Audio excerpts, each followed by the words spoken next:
Hey everyone, so today we are working on the Landcruiser again. We gotta get the shifter unit figured out and see what's going on with the linkage. So anyways, we're gonna figure that out in this video.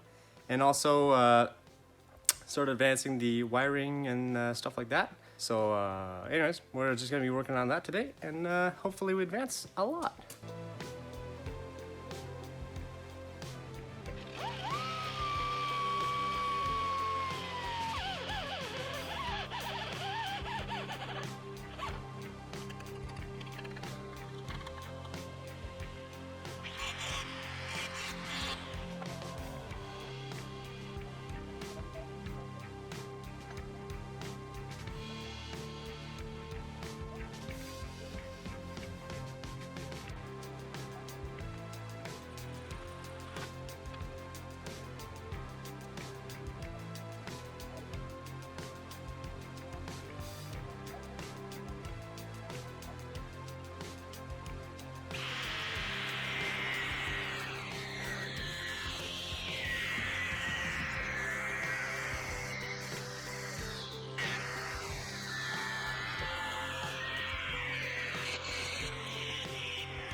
Alright, so this is where we got to.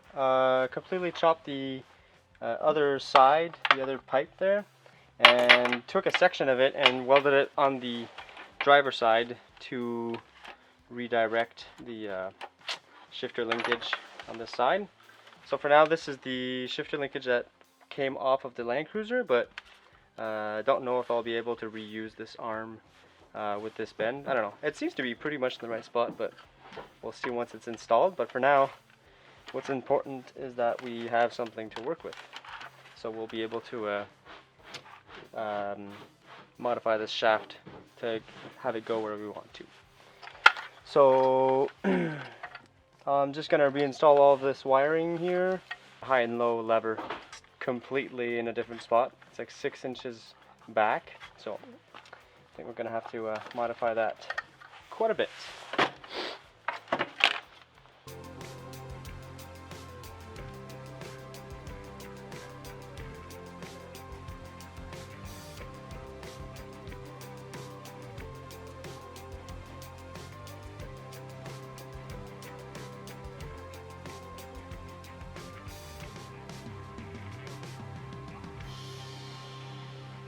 Got the shifter installed in here. Cut a new hole for the linkage on the driver's side, and now we're gonna figure out where that ends up on the transmission. All right, so the linkage is done. I managed to just flip that lever backwards and space that rod off with that bushing there. It's okay. I mean, it's not final, but at least we'll get things working and figure the bugs out later. But otherwise, I was able to make this linkage with only stock parts, basically, and bending that little arm backwards. So, pretty happy about that. Got that gear selector going really quick. So now we have to make a bracket to put the transfer case lever further forward, because the mounting surface that's supplied with the adapter is like 6 inches too far back.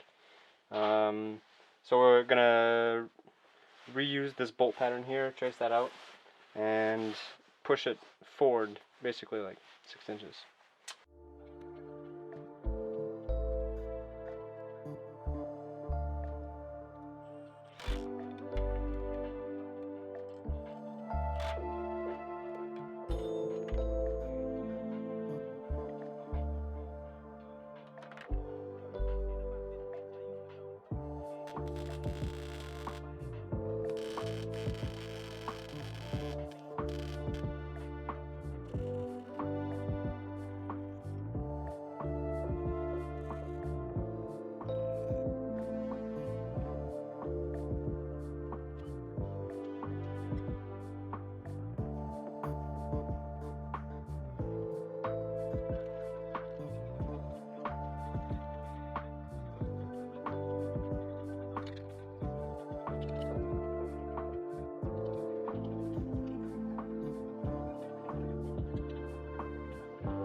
So we have the transfer case lever installed. Just got to get the linkage hooked up, which is right here. So I think right now it's all the way forward. So let's push that. Oh wait, no, sorry. It's gotta be back here. All right, so that's on. And now that's all the way forward. That's all the way back. So, should be good. Nice.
I was thinking of only reusing the original fuse block from the GM, but I'm kind of realizing that it's really tight on the driver's side of the Landcruiser, so I'm going to have to cut all of this and try to make my own fuse block, essentially.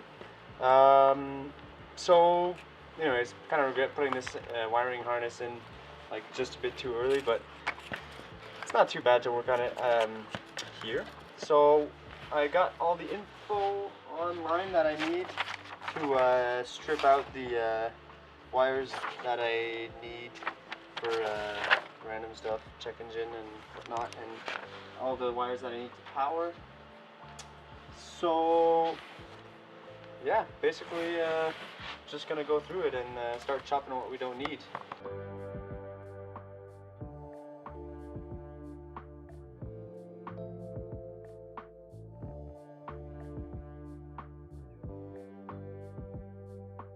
Okay, so at this point we have pretty much everything that we didn't need depinned.